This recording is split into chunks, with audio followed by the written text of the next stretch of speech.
आज के टाइम में सोशल मीडिया और सस्ता इंटरनेट ने लोगों के माइंड को एक तरह से हैक कर लिया है और लोग आजकल बहुत जल्दी डिस्ट्रैक्ट हो जाते हैं। जैसे आपके पास एक काम है जो आपके लिए बहुत ज़रूरी है, लेकिन असल में आप उसे कभी नहीं करते।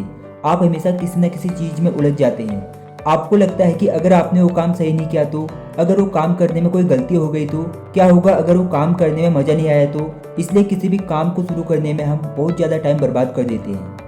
मान लीजिए आपको एक काम असाइन किया गया है और आप इसे महीने के आखिर तक पूरा नहीं कर पाते हैं, जिसके कारण सारा महीना एक ही काम को करने में निकल जाता है और असाइनमेंट कंप्लीट भी नहीं होता है। अब इसकी वजह से स्ट्रेस और टेंशन भी क्रिएट होती है। इसका मतलब यह है कि प्रोक्रास्टिनेशन तनाव और चिंता को कई गुना बढ़ाता है। प्रोक्रास्टिनेशन की वजह से हमारी काम करने की प्रोडक्टिविटी कम होती है। प्रोडक्टिविटी अच्छी ना होने की वजह से हम ज़्यादा समय लेकर बहुत कम आउटकम देते हैं। इस प्रकार देखें तो procrastination is the killer of productivity. मतलब हम काम को उस समय ना करके उस काम को आगे करने के लिए पोस्टपोन करते रहते हैं। यानी प्रोक्रास्टिनेशन एक टाइम डिस्ट्रॉयर है, या ऐसा कहे कि वर्क डिलेइंग को प्रमोट करता है। इससे एक तरह का मेंटल स्ट्रेस भी क्रिएट होता है। ऐसा लगता है टालमटोल एक बोझ है जिसे हर कोई अपने साथ लेकर चलता है। हम सोचते हैं और सोचते ही रहते हैं। हम हर काम को करने से पहले इतने नेगेटिव हो जाते हैं कि फिर उस काम को करने का मन ही नहीं करता। लेकिन कुछ ऐसे उपाय हैं जिससे आप अपने काम को बिना डिस्ट्रैक्ट हुए कर सकते हैं। सबसे पहला है आपके काम करने का तरीका। जैसे डेविड को एक बहुत बड़ा काम करना है। उसके बॉस ने उसे 3000 पिक्चर को उनके सब्जेक्ट के होस्ट में रखने के लिए कहा। डेविड को उन्हें अलग फोल्डर के होस्ट से व्यवस्थित करना था। स्पोर्ट्स के सब्जेक्ट अलग, सेलिब्रिटीज के अलग और खाने पीने के अलग। इतना बड़ा काम करना मुश्किल होता है। लेकिन आपको पता है कि डेविड ने क्या किया? उसने बड़े से काम को छोटे छोटे कामों में बांट दिया। डेविड ने 3000 में से सबसे पहले 100 पिक्चर जोड़ी। अब उसे पूरे पिक्चर के साथ डील करने की जरूरत नहीं है। उसे बस पहले 100 को कंप्लीट करना है। ऐसा करते हुए डेविड पहले 100 कर देता है, क्योंकि उसने अपना पूरा फोकस पहले 100 में लगाया। देखो यहाँ कुछ भी नहीं बदला। 3000 पिक्चर के काम में 3000 पिक्चर ही थी। जो बदला वो था डेविड का काम करने का तरीका। Apply 2 minute rule. चाहे आपने अपने टास्क को छोटे छोटे काम में बांट लिया हो, फिर भी कभी कभी आप खुद को पीछे पाएंगे। इसके कुछ एग्जाम्पल है। कोई छोटी सी ईमेल जिसका आपने जवाब नहीं दिया है, या फिर आपके कपड़े जिन्हें आपने धोया नहीं है। और भी ऐसे कई काम हो सकते हैं। देखते देखते आप खुद को छोटे छोटे कामों के एक ऐसे जाल में फंसा लेते हैं जो बाद में मिलकर एक बहुत बड़े काम में बदल जाते हैं। तो अब आप क्या करेंगे? आप 2 मिनट रूल अप्लाई कर सकते हैं। अगर किसी काम को करने में 2 मिनट या उससे भी कम समय लगने वाला है तो उससे तुरंत कर दें। इंतजार ना करें, उस काम को बढ़ने मत दीजिए। अगर आपको हेल्थी खाना खाना है तो कोई भी फल उठा लीजिए और उसे खा ले। इसमें एक पल भी नहीं लगेगा। ऐसा रोज करें और फिर आप खुद को इस रूटीन के आदी पाएंगे। अपने मैक्रो लक्ष्य और माइक्रो कोटा निर्धारित करना। एंथोनी ट्रोलो 19वीं सदी के सफल लेखक थे। उन्होंने 47 उपन्यास, 42 नाटक और 5 यात्रा पुस्तकें लिखी है। चौंका देने वाली बात यहाँ यह है कि एंथोनी ने ये सब काम अपनी 9 से 5 की नौकरी में की है। वो ऐसा कैसे कर पाए?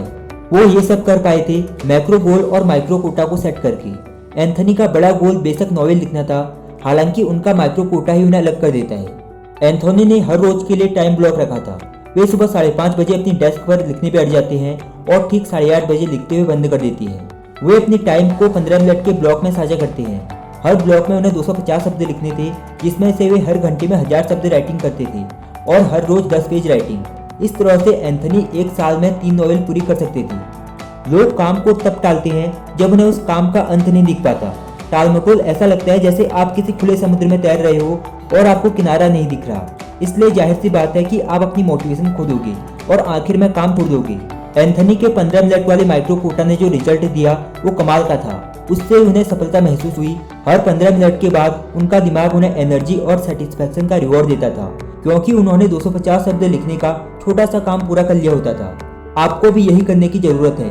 आपको एंड तक देखने की जरूरत नहीं है। ये जो बड़ा काम है इसी को हम मैक्रो गोल कहते हैं। और फिर उन स्टेप्स को छोटे छोटे लेकिन मजबूत माइक्रो कोटा स्टेप्स में बांटें, जिन्हें आप हासिल करना चाहते हैं। But in chair method. Linda एक मैनेजर है। जब वे इंटरनेशनल फ्लाइट देती है तब वे सबसे ज्यादा प्रोडक्टिव होती है। लिंडा बताती है कि जब वे फ्लाइट से कहीं जा रही होती है तब वे पूरी फ्लाइट के दौरान बहुत प्रोडक्टिव होती है और वे अपने प्लान किए गए कई काम खत्म कर लेती है। ऐसा क्यों?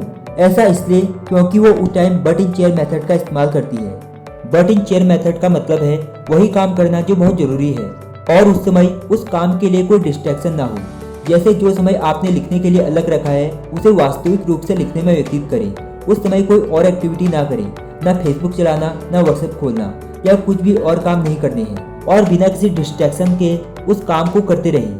यहाँ ट्रिक यह है कि फाइनल में आप खुद को वो काम कराते रहेंगे जो आप करना चाहते हैं। ये मेथड आप सिर्फ तब यूज नहीं कर सकते जब आप किसी इंटरनेशनल फ्लाइट में हैं, बल्कि आप बटन चेयर मेथड को अपने ऑफिस या अपने घर में भी अप्लाई कर सकते हैं। अपने फोन को एयरप्लेन मोड में डालें और उसे स्वयं से दूर कर दें और अपने डेस्क के सामने आराम से बैठ जाए। आपका टास्क पूरा करने में कितने घंटे लगेंगे इसका टाइम सेट करें। जब भी आपको कोई काम करना हो इन टेक्निक्स को फॉलो करें, वास्तव में आप खुद को वही काम कराते रहेंगे। Kill your inner perfection. Xerox ने दुनिया की सबसे सक्सेसफुल कंपनी बनने का अपना मौका खो दिया था। क्यों? परफेक्शन की वजह से। 1973 में जेरोक्स ने एल्टो नाम का एक पर्सनल कंप्यूटर बनाया। उस वक्त वह सबको बहुत पसंद आया, लेकिन फिर भी जेरोक्स ने उसे रिलीज नहीं किया। उसके मालिकों ने उसमें और बेहतर इम्प्रेस करने वाली टेक्नोलॉजी को डालने के लिए इंतजार किया। वे उस कंप्यूटर को परफेक्ट बनाना चाहते थे। जेरोक्स ने एल्टो को 8 साल बाद यानी 1981 में रिलीज किया, जिसकी कीमत थी $5000। इसी दौरान IBM ने एक पर्सनल कंप्यूटर रिलीज किया जो परफेक्ट नहीं था और ना ही उसमें सारी लेटेस्ट टेक्नोलॉजी थी, लेकिन IBM का कंप्यूटर काफी हद तक डैम पर आ गया था, सिर्फ $1565 का। इसलिए IBM की मांग बढ़ गई।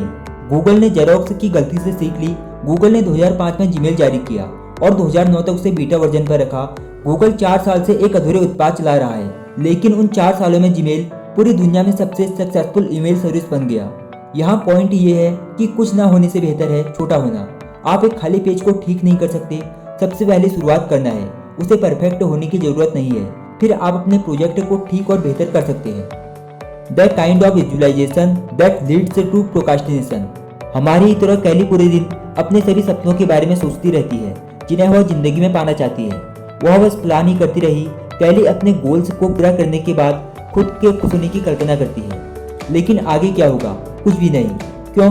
क्योंकि रिसर्च से पता चलता है कि उस सक्सेस की कल्पना हमारे दिमाग को ये सोचने के लिए ट्रिक करती है कि हमने इसे पहले ही हासिल कर लिया है, और इस वजह से हमारे उस काम को करने की संभावना कम हो जाती है। तो वह इस मुश्किल को कैसे हल कर सकती है? कैली को दिन भर अपने गोल्स को हासिल करने से जुड़े काम के बारे में सोचने की जरूरत है, ना कि सिर्फ गोल के बारे में। उसे एक अच्छी जॉब चाहिए, इसलिए सिर्फ उस जॉब के मिलने की कल्पना की बजाय उसे एक कल्पना करनी चाहिए कि वह इसे कैसे पा सकती है।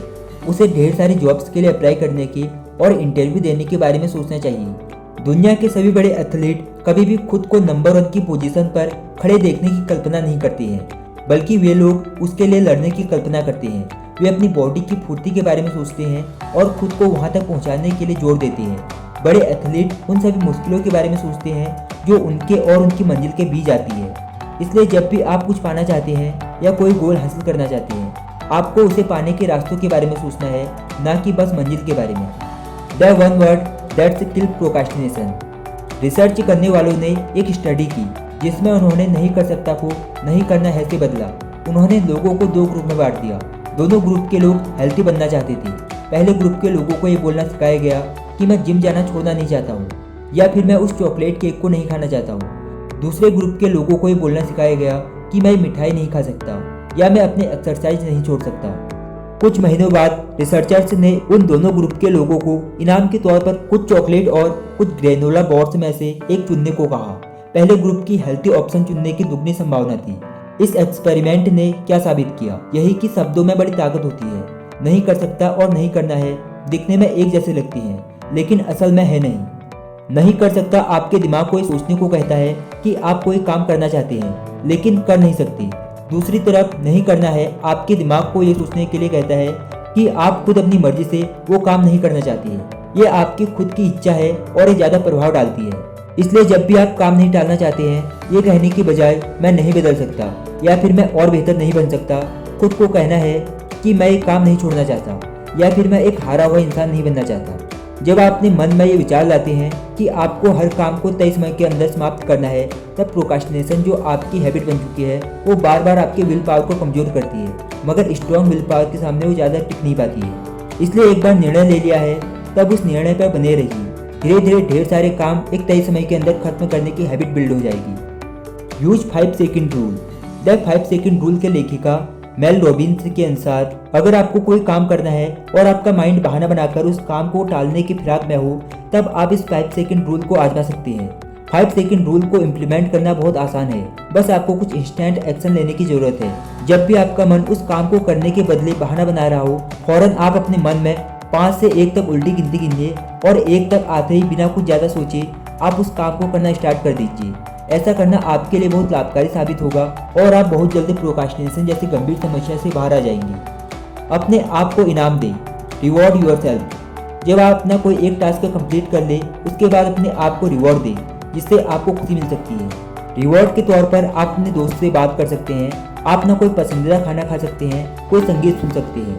ऐसे छोटे छोटे इनाम के लिए भी ह्यूमन ब्रेन एक्साइट होता है और ब्रेन में गुड फील हार्मोन रिलीज होती है, जो काम को कंप्लीट करने के लिए इंस्पायर करते हैं। इस प्रकार आप अपनी प्रोक्रास्टिनेशन की हैबिट को ब्रेक कर सकती हैं। समय की कीमत को पहचानें। इस यूनिवर्स में समय सबसे बड़ी संपत्ति है। एक बार ये समय रूपी संपत्ति नष्ट हो गई, फिर से दोबारा समय को वापस नहीं किया जा सकता है। इसलिए आप समय की कीमत को पहचानें और इसे गंभीरता से लीजिए।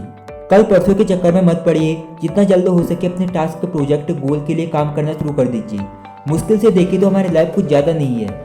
20 साल तक पढ़ाई में खर्च कर देते हैं और बाकी के 5-6 साल नौकरी, जॉब और सेटलमेंट में निकल जाती हैं। इस तरह से भी देखें तो हमारा समय काफ़ी लिमिटेड है और इतने समय में ही हमको बहुत वैल्यूएबल काम करने होते हैं। उम्मीद करता हूँ दोस्तों इस वीडियो से बहुत कुछ सीखने को मिला होगा और आप इन रूल को अपनी लाइफ में अप्लाई करेंगे। तो आज की वीडियो में बस इतना ही, और वीडियो पसंद आए तो वीडियो को लाइक और चैनल को सब्सक्राइब करना मत भूलना।